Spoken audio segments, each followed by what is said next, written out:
Issue है debenture, ठीक है। 8 मार्क्स का है, 8 मार्क्स का चैप्टर है इशू ऑफ डिवेंचर। अगर टॉपिक की बात करें तो इसमें फर्स्ट टॉपिक ये रहा, सेकंड ये रहा, थर्ड, फोर्थ, फिफ्थ और सिक्स्थ, इतने टॉपिक है इसमें। क्लियर है। लेकिन इसमें से मैं अगर बात करूँ, पहला जो टॉपिक है वो देख लो क्या है। पहला टॉपिक है issue of debenture for cash, जब कैश के लिए डिवेंचर इशू करेंगे। दूसरा है issue of debenture consideration other than cash, जब हमने डिवेंचर इशू किए लैंड परचेज करने के लिए, बिल्डिंग परचेज करने के लिए, तब क्या ट्रीटमेंट करेंगे, ठीक है ना। फिर है issue of debenture as collateral security, और ये इसके जो चांस है वो 70% चांस है आने के। Issue debenture as collateral security generally क्या होता है कि भाई 3 सेट रहते हैं, set A, set B, set C, तो एक सेट में हमें कोलेट्रल सिक्योरिटी वाला देखने को मिल ही जाता है, ठीक है ना। आगे issue debenture with terms of redemption, इसके अंदर ना 6 केसेस हैं, 6 केसेस हैं, 6 केसेस हमें देखने को मिलेंगे, और ये 6 केसेस आते ही आते हैं पेपर में, ठीक है। तो ये भी इसके भी पूरे 70% ही चांस मानो, ठीक है। और अगर ये आ जाए तो इसमें यही जो टॉपिक है ऊपर वाला, ये वाला टॉपिक, इसमें एक और जनरल एंट्री ऐड हो जाती है और ये टॉपिक बन जाता है। बात में आई, तो ये वाला टॉपिक बड़ी जल्दी कवर हो जाएगा, रिटर्न ऑफ वाला, ठीक है। तो ये इतने टॉपिक है। तो मेन जो फोकस करना है हमने किस किस टॉपिक पे करना है, वो एक तो issue debenture as collateral security, issue debenture with terms of redemption, और return of and loss on issue of debenture. Clear है। तो पेपर आगे, पेपर के पॉइंट ऑफ व्यू से सबसे पहले मैं issue of debenture as collateral security करा रहा हूँ, ठीक है। फिर उसके बाद कंसिडरेशन अदर देन कैश वाला भी पढ़ेंगे, लेकिन पहले मैं कोलेट्रल सिक्योरिटी करा देता हूँ, ठीक है, रिवीजन के पॉइंट ऑफ व्यू से। चलो, लेकिन मैं थोड़ी सी बेसिक सी एंट्री इसकी बता देता हूँ। इशू डिवेंचर है for cash at premium, at par, at premium, at discount. Clear है। पहले थोड़ी सी बेसिक सी एंट्री इसकी इस टॉपिक की करा देता हूँ, और फिर इसके बाद हम नीचे issue debenture as collateral security करते हैं, ठीक है। तो सबसे पहला topic issue debenture, issue of debenture for cash. Company क्या कर रही है, डिवेंचर इशू कर रही है कैश के लिए, एट पार, पार पे। तो पार पे क्या होगा, पार पे जनरली जैसे हमने पहले सीख रखा है, पहले क्या कर रखा है हमने, जैसे 10,000 डिवेंचर है, कंपनी क्या कर रही है 10,000 डिवेंचर, ठीक है ना, 10 रुपीज़ का एक है, 5 रुपीज़ एप्लीकेशन है, 3 अलॉटमेंट है और 2 फर्स्ट कॉल है। तो जनरली एंट्री कैसे बनती है, सब फर्स्ट एंट्री क्या बन जाएगी, बैंक अकाउंट डेबिट टू, ऐसे लिखा होगा 9% डिवेंचर एप्लीकेशन, कुछ ना कुछ परसेंटेज लिखी होगी, जैसे to share capital account share application लिखते थे, यहाँ लिख देंगे टू 9% डिवेंचर एप्लीकेशन अकाउंट, ठीक है। 10,000 मल्टीप्लाई 5 कितना आ जाएगा, 50,000 और 50,000। यहाँ तक क्लियर है। सेकेंड एंट्री क्या बन जाएगी, जैसे शेयर एप्लीकेशन बनती थी ऐसे 9% डिवेंचर एप्लीकेशन अकाउंट, और टू शेयर कैपिटल में ट्रांसफ़र करते थे, यहाँ शेयर कैपिटल में ट्रांसफ़र करेंगे 9% डिवेंचर अकाउंट में। क्लियर है। और यही 50,000 यहाँ ट्रांसफ़र कर देंगे। यहाँ तक क्लियर है, यहाँ तक क्लियर है। अलॉटमेंट की कैसे बनेगी, अलॉटमेंट की भी शेयर अलॉटमेंट अकाउंट डेबिट बनती थी ना, अब लिखेंगे 9% debenture allotment account debit to 9% debenture account. भाई 10,000 शेयर है और अलॉटमेंट कितने की है, 3 रुपये की, तो 30,000 है ना, अलॉटमेंट 3 की ना, और ये 30,000। नेक्स्ट आ गया bank account debit to 9% debenture allotment account, 30,000 और 30,000। यहाँ तक क्लियर है। आगे फर्स्ट कॉल की बना लोगे, है ना, ये पता लग गया कि भाई एट पार में ऐसे एंट्रियाँ पड़ती हैं, समझी बात, ठीक है।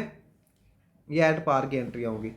सिमिलरली मैं चेंजेस कर रहा हूँ इसमें, अगर क्वेश्चन में एट प्रीमियम आ जाए, एट प्रीमियम, तो देखो मैं चेंजेस कर रहा हूँ, एट रेड से जो मैं चेंजेस कर रहा हूँ, एट प्रीमियम आ गया, ठीक है ना। प्रीमियम मतलब अलॉटमेंट जो दे रखी है 2 रुपीज़ प्रीमियम आ गया, तो अलॉटमेंट अब क्या पता है कैसे दे रखी है, अलॉटमेंट दे रखी है 3 + 2, ठीक है ना। और लास्ट में लास्ट में जो फर्स्ट कॉल है वो 2 रुपीज़ दे रखी है मान लो, टोटल 12 रुपीज़ हो गया ना, बात में आ गई। तो पहली एंट्री तो ऐसी बनेगी, पहली एंट्री पे कोई फ़र्क नहीं, पहली एंट्री सेम, सेकंड एंट्री भी सेम, लेकिन अब अलॉटमेंट पे क्या आ गया है, ये 2 रुपीज़ क्या है, प्रीमियम है, तो लिखेंगे 9% डिवेंचर अलॉटमेंट, यहाँ पे 9% डिवेंचर अकाउंट, 2 सिक्योरिटी प्रीमियम भी आ जाएगा अब यार, 10,000 मल्टीप्लाई कितना प्रीमियम है 2 रुपीज़, टोटल आ गया 20,000, और यहाँ पे कितना हो जाएगा 30 + 20 50,000।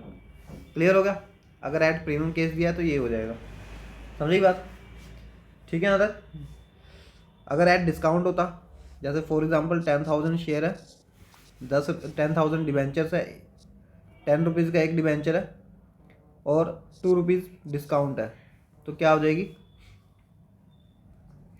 भाई, एप्लीकेशन मनी है 5 + 2 रुपीज़ का डिस्काउंट है तो 3 - 2, अलॉटमेंट पेड मान लो डिस्काउंट है 3 - 2 और +2। क्लियर है, ये हमें एंट्री दे रखी। तो देखो एप्लीकेशन पे तो कोई फ़र्क नहीं, एप्लीकेशन की एंट्री जैसे पड़ी थी वैसी आ जाएगी। अलॉटमेंट की मैं बता रहा हूँ, अलॉटमेंट की एंट्री क्या बनेगी, लिखेंगे 9% debenture, 9% debenture allotment account, 9% debenture allotment account to 9% debenture account, ठीक है।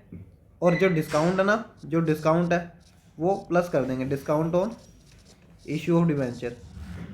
यहाँ देखो discount on issue of debenture 10,000 कितने रुपए डिस्काउंट है 2 रुपीज़, ठीक है। डिस्काउंट कितने रुपए 2 रुपीज़, और यहाँ पे 10,000 मल्टीप्लाई अलॉटमेंट कितने रुपए की 1 रुपये की, और यहाँ जाएगा 10,000 मल्टीप्लाई 3, तो आ गया 10,000। अलॉटमेंट तो 1 ही रुपये की ना, 3 में से दोगे 1 रुपये अलॉटमेंट है, तो यहाँ आ गया 20,000 और ये आ गया 30,000। यहाँ तक क्लियर है, ठीक है। ये डिस्काउंट वाली एंट्री बन जाएगी। और नेक्स्ट एंट्री क्या बन जाएगी, bank account debit to 9% debenture allotment account 30,000 और 30,000, ठीक है। यहाँ तक डिस्काउंट क्या करेंगे, डिस्काउंट डेबिट कर देंगे और प्रीमियम क्रेडिट, क्लियर है, ठीक है ना, ये पता ही है। नेक्स्ट देखो इसके बाद, तो मैंने ये टॉपिक करा दिया है, ये वाला ऐड पार, ऐड प्रीमियम, ऐड डिस्काउंट, मतलब प्रीमियम क्रेडिट होता है जैसे हम पहले करते थे, डिस्काउंट बस न्यू चीज़ है, ठीक है ना, ऐड कर दे, मतलब कि डेबिट कर देंगे, ठीक है ना। और देखो इसमें एक चीज़ और इसमें कि कई बार क्या होता है कि पैसे इकट्ठे आए थे, एप्लीकेशन अलॉटमेंट के सबके पैसे इकट्ठे आ गए, तो एंट्री क्या बनेगी, अगर एक साथ पैसे आ गए, bank account debit to debenture application and allotment account, अगर सारे पैसे इकट्ठे आ रहे हैं, ठीक है ना, मान लो 10,000 डिवेंचर थे और 10 रुपीज़ सारे इकट्ठे आ रहे हैं, एप्लीकेशन अलॉटमेंट के सब पैसे इकट्ठे आ रहे हैं, तो 10,000 मल्टीप्लाई 10 रुपीज़ लिख देंगे यहाँ पे, 1 लाख और 1 लाख, क्लियर है। नेक्स्ट एंट्री डालेंगे debenture application and allotment account to जो भी परसेंट डिवेंचर रहेंगे वो यहाँ पे क्रेडिट कर देंगे टू X% डिवेंचर 1 लाख और 1 लाख। यहाँ तक कोई प्रॉब्लम है तो बताओ, ठीक है, आगे करें, ठीक है। ये हो गया कि भाई इकट्ठे पैसे जब आ जाएंगे। अब मैं कराने जा रहा हूँ topic issue of debenture as collateral security, issue of debenture as collateral security, ठीक है। Issue of debenture as collateral security का मतलब क्या है कि जैसे ए कंपनी है, ए कंपनी को फंड चाहिए, पैसे चाहिए, क्लियर है। ए कंपनी ने बैंक के पास गए और बैंक से लोन ले रही है, ए कंपनी लोन ले रही है बैंक से, मान लो 10 लाख रुपीज़ का लोन लिया बैंक ने, क्या ए कंपनी ने क्या लिया 10 लाख रुपीज़ का लोन फ्रॉम SBI, मान लो SBI बैंक से लिया, क्लियर है। 10 लाख रुपीज़ का लोन लिया किससे, SBI बैंक से। अब कोई भी बैंक जो है वो लोन देगा तो उसके बदले वो चाहेगा कि भाई मेरे पास कोई सिक्योरिटी रखे सामने वाला, ठीक है ना, तो वो ये चाहेगा कि जनरली मेरे पास कोई फिक्स एसेट रखे, लैंड बिल्डिंग फर्नीचर। अगर फिक्स एसेट नहीं रख पा रहा सामने वाला, ये कंपनी फिक्स एसेट नहीं रख पा रही, मैं क्या कह रहा हूँ कि जो बैंक है ये बैंक चाहेगा कि भाई जो कंपनी है मेरे पास फिक्स एसेट रखे, लेकिन कंपनी कह रही है फिक्स एसेट नहीं रख पाएंगे, ठीक है ना, तो बैंक कह रहा है चलो तुम मेरे पास डिबेंचर गिरवी रख दो, डिबेंचर। और बैंक हमेशा ये चाहेगा कि जितने रुपए का मैंने लोन लिया ना, लोन कितने का दिया है 10 लाख का, तो इससे ज़्यादा अमाउंट की डिबेंचर गिरवी रखवाएगा, जनरली ऐसा ही देखने को हमें मिलता है। तो बैंक चाहेगा कि ये 15 लाख रुपीज़ के मतलब 15,000 डिवेंचर, 15,000 9% वाले डिवेंचर हमारे पास गिरवी रखे एट द रेट 100 ईच। मतलब एक डिवेंचर कितने का है, 100 का है। तो 15,000 डिवेंचर अगर 100 के सेल हो जाएंगे तो 15 लाख रुपीज़ के डिवेंचर है इनके पास। तो ये जो डिवेंचर है कंपनी ने क्या करें, कंपनी ने क्या करें, गिरवी रखे अमाउंट, ठीक है ना। इसको इसीलिए कोलेट्रल सिक्योरिटी कहते हैं, इसीलिए इसको क्या कहते हैं, कोलेट्रल सिक्योरिटी। कि कंपनी ने क्या करा कि लोन लेने के लिए डिवेंचर गिरवी रखे। डिवेंचर का मतलब समझते हो, डिवेंचर का मतलब क्या होता है, डिवेंचर का मतलब है कि एक रिटर्न डॉक्यूमेंट, डिवेंचर का मतलब है एक रिटर्न डॉक्यूमेंट, ठीक है ना। जैसे ए कंपनी है, ए कंपनी लोन ले रही है, ए कंपनी बैंक से लोन लेती तो कोई फॉर्मेलिटी तो करनी पड़ती है ना, कोई रिटर्न। क्लियर। ऐसी कंपनी क्या कर रही है, जब पब्लिक से लोन ले रही है, पब्लिक से लोन ले रही है, ये पब्लिक है, पब्लिक से लोन लिया, पब्लिक से पैसे आए कंपनी के पास, और कंपनी क्या कर रही है, एक रिटर्न डॉक्यूमेंट प्रूफ दे रही है कि भाई मैंने पब्लिक से इतने पैसे रेज किए। इस रिटर्न डॉक्यूमेंट को डिबेंचर कहते हैं। बात समझ आई। कंपनी ने क्या करा, पब्लिक से पैसे लिए, कैश लिया, और बदले में उन्हें एक डॉक्यूमेंट दिया डिबेंचर के नाम से। ये डिबेंचर एक रिटर्न डॉक्यूमेंट है जिसके अंदर लिखा होगा कि पब्लिक से हमने कितने पैसे लिए हैं और कितना हम इसे इंटरेस्ट देंगे और कितने साल बाद इन्हें पेमेंट कर देंगे। तो समझ रहे हो, तो एक तरीके का लोन है ये डिबेंचर, ठीक है ना। एक तरीके का क्या है, लोन है बस। फिलहाल इस केस में अगर तुमसे क्वेश्चन आ जाए ना कि भाई इंटरेस्ट ऑन डिबेंचर, वैसे तो ये 9% जो होता है ना, ये क्या शो करता है, इंटरेस्ट रेट शो करता है कि कितने इंटरेस्ट वाले डिबेंचर है। अच्छा, क्वेश्चन आता है कि भाई जब डिबेंचर कोलेट्रल सिक्योरिटी के लिए इशू करते हैं, जब डिबेंचर क्या करते हैं, कोलेट्रल सिक्योरिटी के लिए इशू करते हैं, तो डिबेंचर पे इंटरेस्ट लगता है कि नहीं लगता, नहीं लगेगा। इंटरेस्ट किस पे लगेगा, देखो यहाँ पे लाइबिलिटी क्या है कंपनी की, कंपनी की लाइबिलिटी 10 लाख लोन लिया है, वो लाइबिलिटी है। कोई तुमने 10 लाख रुपए का लोन लिया बैंक से और बदले में सोना गिरवी रखा है, तो सोना तुम्हारी लाइबिलिटी थोड़ी है। तुमने 10 लाख का लोन लिया, 10 लाख का लोन लिया, डिबेंचर गिरवी रखे हैं, तो तुमने पैसे डिबेंचर के देने कि 10 लाख के लोन के देने, लोन। तुम्हारे लिए यहाँ पे लाइबिलिटी क्या है, मेरे कहने का मतलब ये है कि तुम्हारे लिए लाइबिलिटी यहाँ पे क्या है, लाइबिलिटी जो है तुम्हारे लिए लोन है। डिबेंचर इस केस में लाइबिलिटी नहीं है तुम्हारे लिए, अभी समझ गई बात। तो इंटरेस्ट भी हमें डिबेंचर पे नहीं देना है, किस पे देना है, लोन पे देना है। फिलहाल ये बात समझ। चलो फिलहाल मैं क्वेश्चन दोबारा समझा देता हूँ कि ए कंपनी है, उसने 10 लाख रुपए का लोन लिया और बदले में क्या दिया है, डिबेंचर दिए हैं ये कोलेट्रल सिक्योरिटी के रूप में। क्लियर है। तो इसके जो होते हैं अकाउंटिंग मेथड होता है वो दो तरह के मेथड होते हैं। इसका जो अकाउंटिंग ट्रीटमेंट करेंगे हम, अकाउंटिंग ट्रीटमेंट, एक होता है फर्स्ट मेथड, एक होता है सेकंड मेथड, एक होता है फर्स्ट मेथड और एक होता है सेकंड मेथड।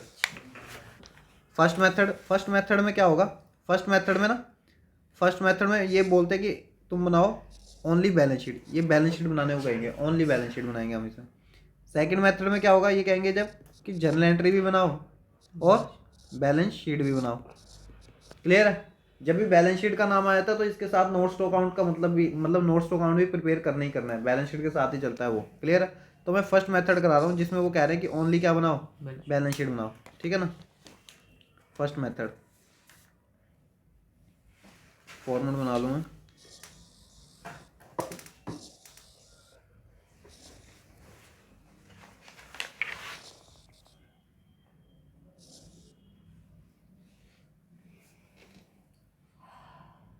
ठीक है। बैलेंस शीट का एक टुकड़ा बना रहे हैं हम, an extract of balance sheet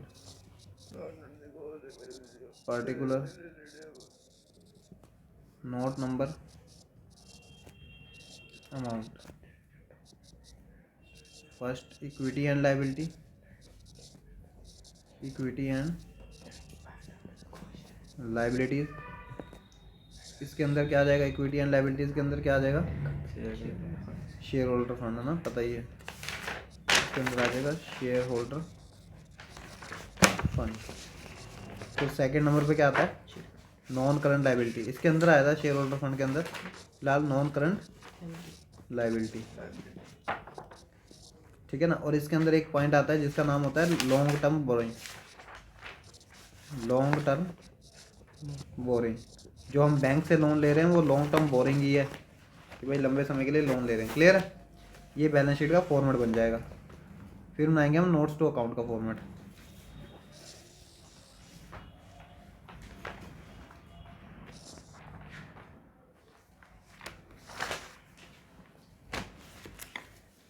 ठीक है, ये नोट्स टू अकाउंट का फॉर्मेट है, notes to account particular amount.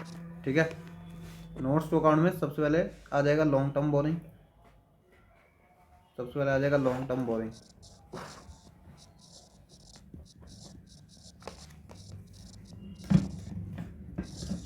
ठीक है, long term borrowing, long term borrowing के अंदर हमने कितना लोन लिया है भाई, बैंक लोन लिया हमने, कितने का लोन लिया, 10 लाख, तो बाहर दिखा देंगे 10 लाख। और ये जो लोन है ये सिक्योर्ड है, सिक्योर्ड मतलब कि इसके लिए हमने कोई सिक्योरिटी दी है, लिखेंगे secured by issue of, secured by issue of 15,000 9% debenture of ₹100 each as collateral security.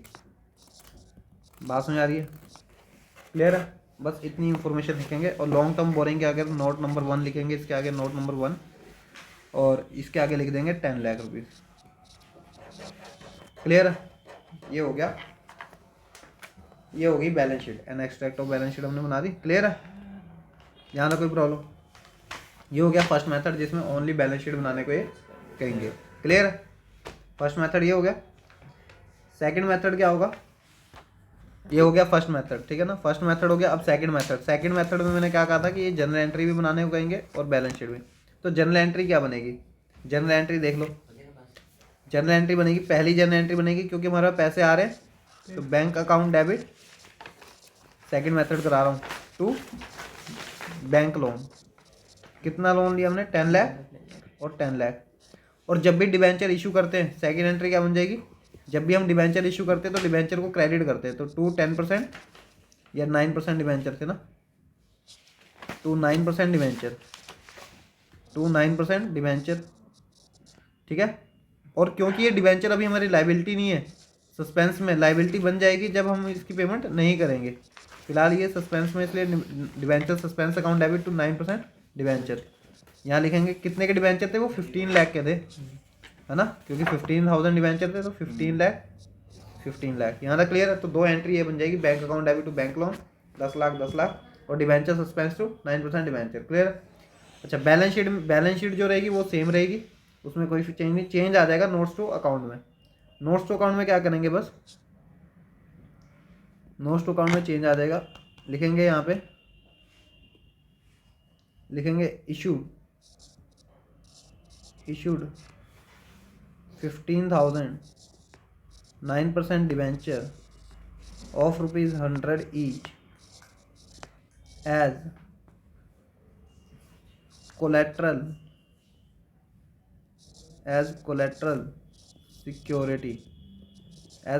Security, कितनी, 15 लाख।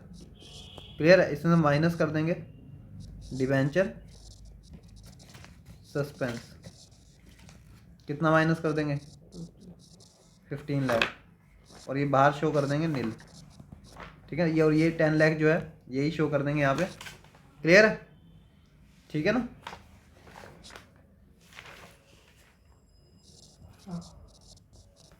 यहाँ तक क्लियर है, ठीक है। तो ये हो गया भाई डिबेंचर सस्पेंस का। अब मतलब इसमें जो issue debenture as collateral security है ना, ये वाला जो टॉपिक है इसमें यही है, दो ही मेथड है। क्लियर है। अगर क्वेश्चन में कहीं लिखा हो ना रिकॉर्ड करो, मतलब ट्रांजैक्शन को रिकॉर्ड करो, रिकॉर्ड का मतलब क्या होता है, जर्नल एंट्री, तो वो कह रहे हैं जर्नल एंट्री बनाओ। ठीक है, तो issue debenture as collateral security वाला टॉपिक कर लोगे, इसमें कोई प्रॉब्लम नहीं। ठीक है, आगे नेक्स्ट आ जाओ। ये वाला मैंने कहा था कि जो issue debenture with terms of redemption वाला टॉपिक है, इसके जो है 6 केसेस हैं। क्लियर है, अब मैं वो कराने जा रहा हूँ। ठीक है,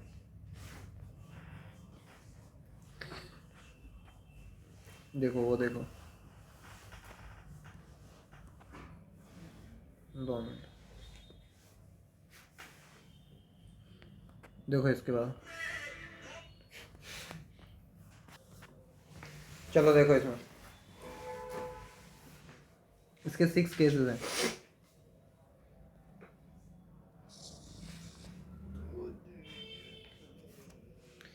केस 1,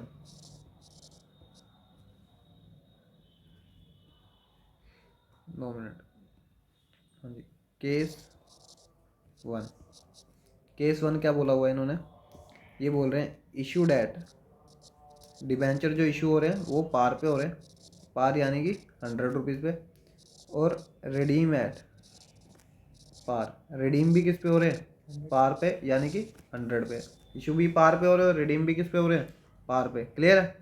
फर्स्ट एंट्री क्या बन जाएगी इस केस में, बैंक अकाउंट डेबिट, और इसके 80 चांस है कि भाई ये 6 केसेस आते हैं, इसमें 2 केस आ जाएंगे, 2 मार्क्स के, 4 मार्क्स का आ जाता है। Bank account debit to debenture application and allotment account. Clear है। और जो ये इशू वाली अमाउंट होती है ना, ये फर्स्ट एंट्री में अमाउंट आ जाती है 100 और 100। सेकेंड एंट्री क्या बन जाएगी इसके केस में, debenture application and allotment, application and allotment to जो भी X% डिवेंचर गिवन होंगे, 100 और 100। क्लियर है यहाँ तक। ये हो गया फर्स्ट केस। सेकंड केस क्या होगा, केस नंबर 2, केस नंबर 2 है, लिखा है issued at premium, issued at premium यानी कि मान लो 110 पे इशू हो रहा है और रिडीम हो रहा है, रिडीम एट पार यानी कि 100 रुपीज़ पे। क्लियर है। ठीक है यहाँ तक। तो लिखेंगे फर्स्ट एंट्री लिखेंगे bank account to debenture application and allotment. ये चीज़ याद रखना कि ये जो फेस वैल्यू है ये इस पे आ जाएगी 110 और 110। क्लियर है। और सेकंड एंट्री क्या बनाएंगे, debenture application and allotment to X% debenture account, और इसके सामने इस एप्लीकेशन अलॉटमेंट के सामने जो अमाउंट होगी वो यहाँ पे आ जाएगी 110, और इसके सामने हमेशा फेस वैल्यू डिवेंचर की कितनी है, मतलब एक्चुअल वैल्यू जो है 100, और टू सिक्योरिटी प्रीमियम आ जाएगा कितना, 10 रुपीज़। यहाँ तक क्लियर है। ठीक है यहाँ तक। ठीक है। ये हो गए 2 केस हो गए। केस नंबर 3, केस नंबर 3 देखो अब,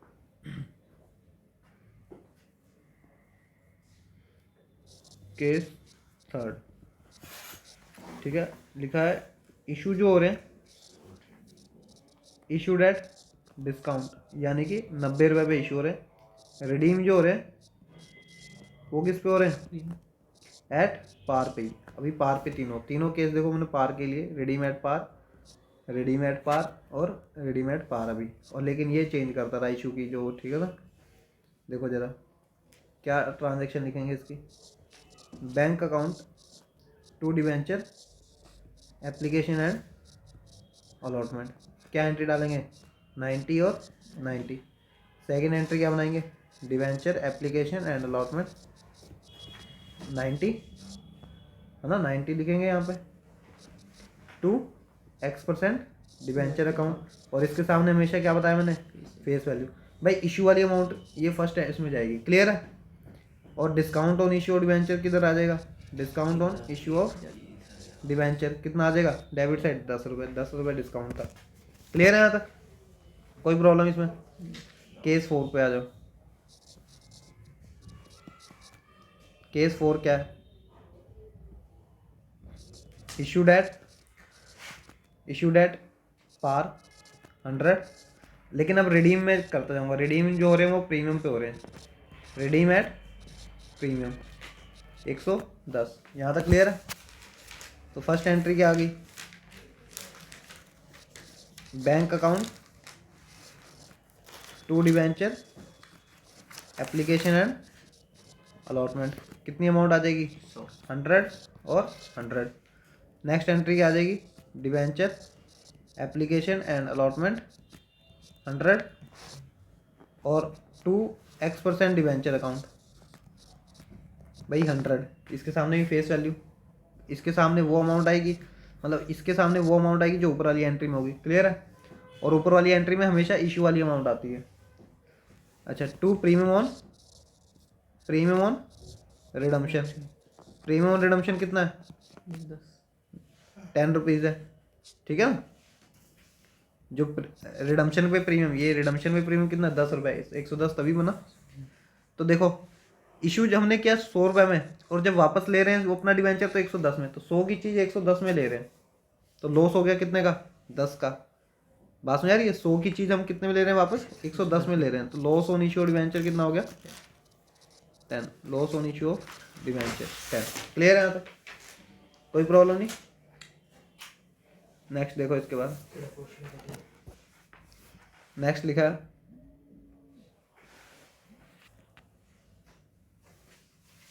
है issued at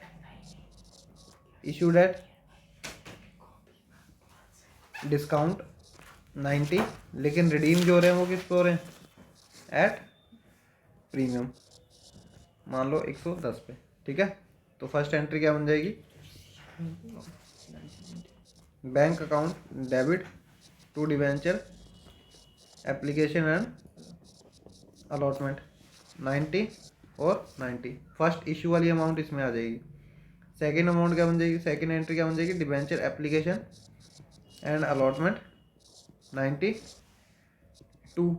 X% debenture account. इसके सामने हमेशा कौन सी आएगी, मैंने अभी बताया, फेस वैल्यू, ठीक है। और क्योंकि रिडम्पशन में प्रीमियम है ना, टू प्रीमियम ऑन रिडम्पशन। एक चीज़ याद रखनी है कि रिडम्पशन पे जो प्रीमियम होगा उसको कहेंगे redemption on premium on redemption, और जो इशू पे प्रीमियम होगा उसको सिक्योरिटी प्रीमियम कहते हैं, 10 रुपये।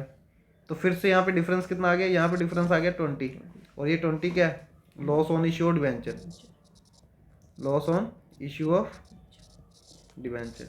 यहाँ तक क्लियर हो गया? यहाँ तक कोई प्रॉब्लम? इसके बाद नेक्स्ट केस, 5th केस हो गया है।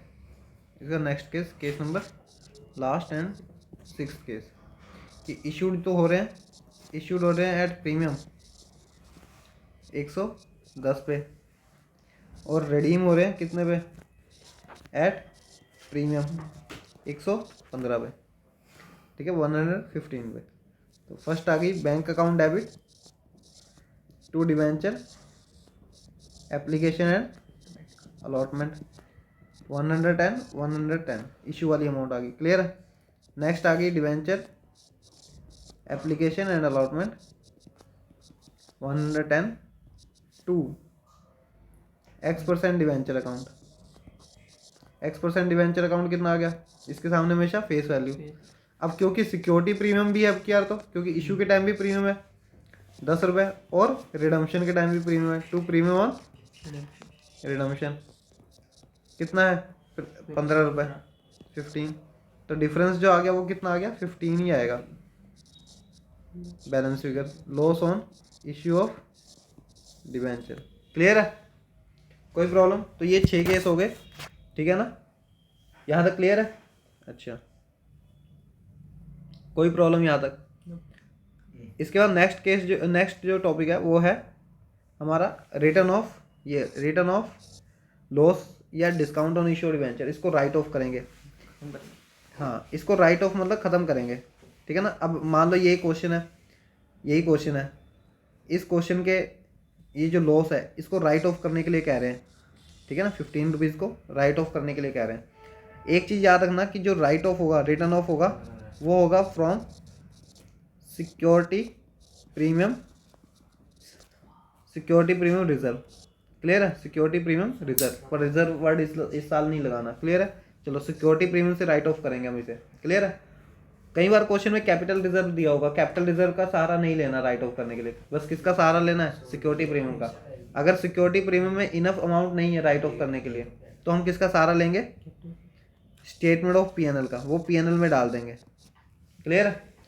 जैसे फॉर एग्जांपल अभी हमने loss on issue of debenture right of करना है कि नहीं करना, 15 रुपीज़ का, तो राइट ऑफ करना है। राइट ऑफ मतलब खत्म करना है। अगर ये चीज़ डेबिट है, इसको खत्म करने के लिए क्या करेंगे, credit to loss on issue of debenture 15 rupees. Clear है? ठीक है। अब इसको खत्म करने के लिए पैसे कहाँ से लाएंगे, सिक्योरिटी प्रीमियम। मैंने कहा फर्स्ट प्रायोरिटी हमने सिक्योरिटी प्रीमियम को देनी है, सिक्योरिटी प्रीमियम से पैसे लाने हैं। और सिक्योरिटी प्रीमियम में कितने पैसे हैं, 10 रुपीज़ है ना सिक्योरिटी प्रीमियम में, तो लिख देंगे यहाँ पे security premium security premium account debit 10। लेकिन अभी भी 5 रुपये हमें और चाहिए, तो 5 रुपये कहाँ से ले आएंगे? जो पैसे नहीं है हमारे पास, स्टेटमेंट पीएनएल में डाल देंगे, statement of PNL account debit. बात में आएगी। अगर सिक्योरिटी प्रीमियम में ही 15 रुपये रहते तो हम सीधा security premium account debit to loss on issue 15 कई बार ये डिस्काउंट को राइट ऑफ करने के लिए कहेंगे, जैसे यहाँ पे क्वेश्चन में है, मान लो ये रहा क्वेश्चन, इस क्वेश्चन में कह रहे हैं कि इस डिस्काउंट को राइट ऑफ करो, ठीक है। अब ना सिक्योरिटी प्रीमियम हमारे पास है नहीं बैलेंस, तो बस क्या कर देंगे, राइट ऑफ करने के लिए क्या करेंगे भाई, to discount on issued debenture को क्रेडिट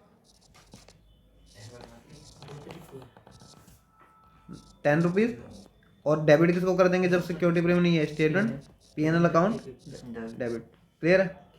तो ये एंट्री किस चीज़ की है, रिटर्न ऑफ की, ठीक है ना, WF लिख रहा हूँ, ठीक है।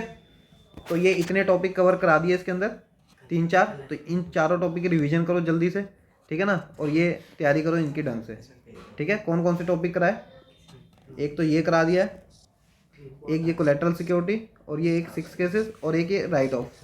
जो टॉपिक इस वीडियो में नहीं आया वो एक ये इंटरेस्ट ऑन डिबेंचर और issue of debenture consideration cash, ये हम नेक्स्ट में कर लेंगे। क्लियर है? ठीक है, ये तुमने पूरा करना है।